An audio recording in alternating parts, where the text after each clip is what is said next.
Football season's finally here. Today we're going to show you how to make some chili. Take it to the tailgate. Come on down to Griffins. Watch the games on Thursdays, Saturdays, Sundays, Mondays. We have the direct TV. A lot of fun watching all different games. A lot of different fans, but mostly Giant fans.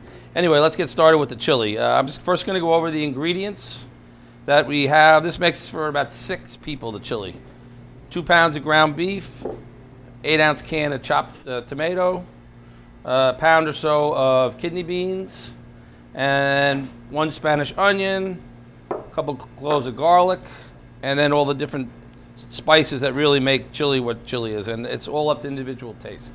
So we have some black pepper, some cumin, which is a smoky flavored, red pepper, dark chili powder I prefer, some cayenne pepper. That's going to give it some more heat, so be careful if you're going to use the jalapeno peppers and the cayenne. That's the spice you're going to get out of this.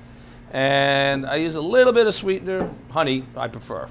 Okay, so let's get going. The first step in the chili is we're going to brown off the 2 pounds of ground beef.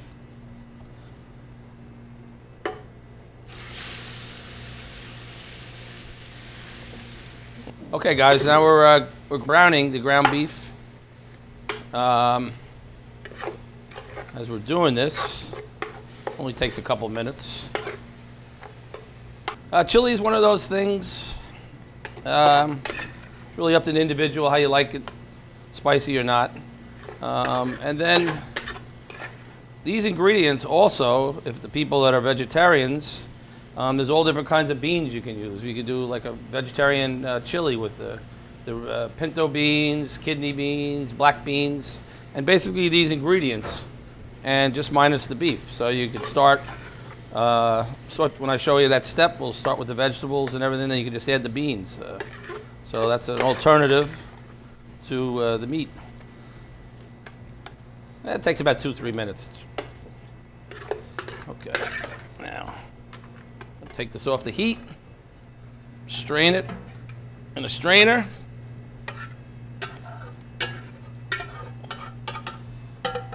So now we have the Spanish onion. I'm going to dice this up, medium dice. 1 onion should be plenty for this amount of chili. Again, it's going to feed about 6 people.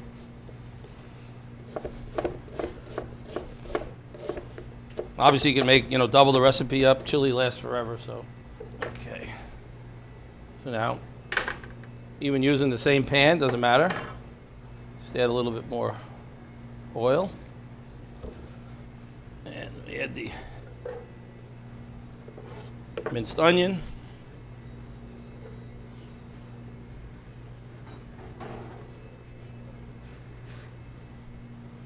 Have some minced garlic already. Again, that's up to you how much garlic you like. I like a lot, especially in chili. Say it's a couple cloves, maybe 3 cloves, 2 cloves. Now we're going to let this simmer for a couple minutes so the onions and the garlic become a little transparent. Takes about 2 or 3 minutes. Now the best way to do this chili is very much similar to how I have this. I have all the ingredients all ready to go. You can brown the meat off ahead of time if you want. So you have everything here. It's almost a one-step process. Very simple once you get yourself organized with the spices that you want to use. Again, when we add the spices, it's really to taste. So it's how you like the chili, spicy or not so spicy. I was on the original Food Network and we did a live shot, and I was doing a dish similar to this, and the stove didn't work, so I was talking about how you saute the onions and they become transparent, and there was no heat coming out, so I had to kind of improvise. Pretty funny. But today we got heat. Okay, now I'm going to add, I think it's just 1 jalapeno pepper. I don't take the seeds out, I like the heat. Now you mince it fine.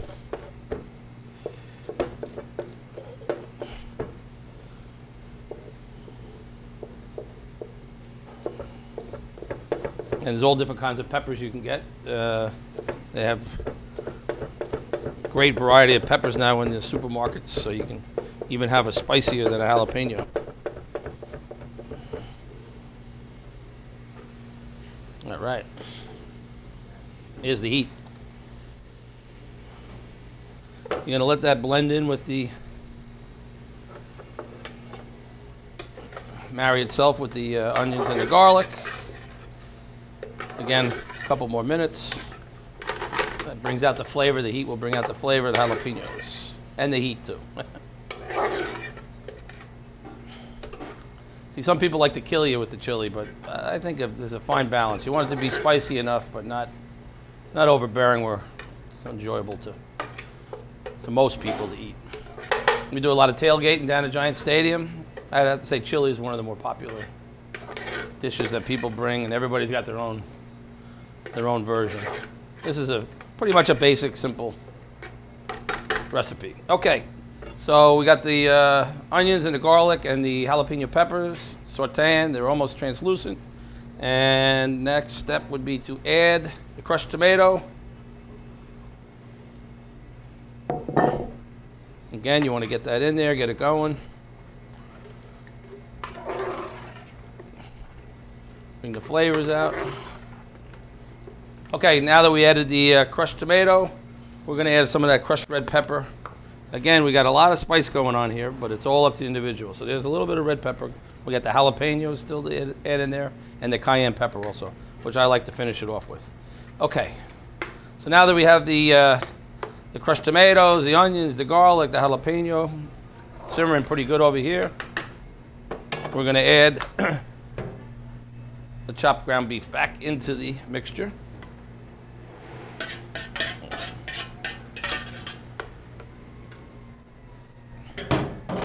All right, so we'll blend that all in together. I like to merge all these flavors together. I let it cook for a good 10 minutes. It simmers, everything starts blending together, you'll see. Okay, now we're going to add the seasoning. Most important part of chili. Doesn't matter which order you go in. I'm going to start with the cumin. That gives it that nice smoky flavor. And I'm going to add about 2 tablespoons. Okay, I use a dark chili powder. Some people just prefer a regular chili powder. I think dark has much more flavor. Again, it gives it a little of that smoky. You want a good heaping 3 or 4 tablespoons, maybe even 5. Okay, I'm going to get this going in here. You can really see by the color, and the smell is awesome, really fabulous. Okay, now we're going to add a little bit of cayenne. Now I add cayenne sparingly. I add it, taste it. You know, you got to let it cook for a little bit, then taste it. And then we'll see, I'm going to put 1 tablespoon in. And we'll see, we'll taste it, we'll adjust it, see if we need to add more.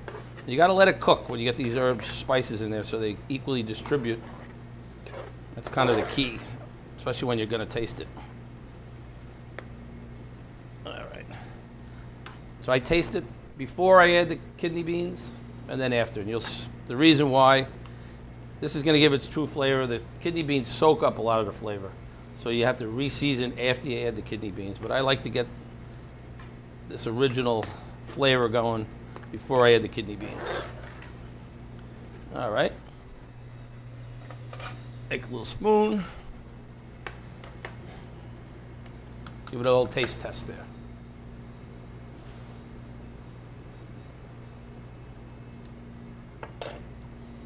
Okay, good. Heat's getting in there. Now we're going to add some salt and pepper. Got to have salt or salt and pepper here. I use a little mixture like that, and then I also I'm going to add a little bit of black pepper. Again, more bite in there. Now we're going to add our kidney beans.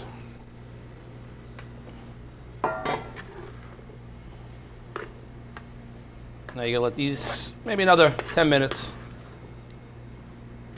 Let the mixture cook together. Everything gets seasoned equally. Okay. Now, I got some fresh herbs that I like to add. A little thyme, a little oregano. There's a little rosemary in here. Whatever you like. You got it in the herb garden at the end of the summer there. So we're going to put some fresh herbs in there. It gives it a nice savory flavor. A couple of bay leaves.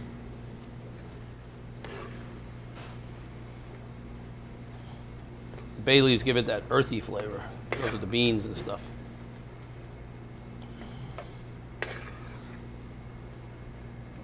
Okay. Got everything going pretty good in there. I'm going to taste it one more time with the beans. So you get, see if we need to add some more heat, more fire.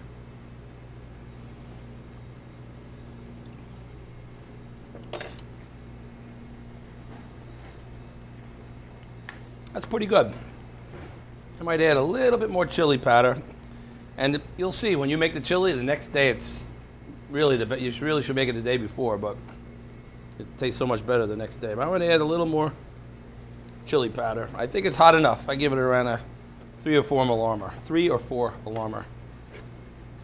The last second, we're going to add a little bit of honey, just to add a little sweetness, balances the flavors between the heat and a little sweetness. And again, you don't have to add this at all. I like to just put a little bit in. Okay, that's the last step. Just stir it in a little bit. Okay, I think we're done. And let's plate one up. How we do it here at Griffins. Armando, you can give me a crock to put the chili in and the tortillas. About 10, 12 minutes have gone by. Everything is, I re-seasoned it. Got around a 3 alarmer, as I said. At this point, we try to remove the bay leaves because nobody wants to choke on one of those. All right. And then let's just show you how we do it at Griffins here. So we've got a nice crock here that you can put in the oven.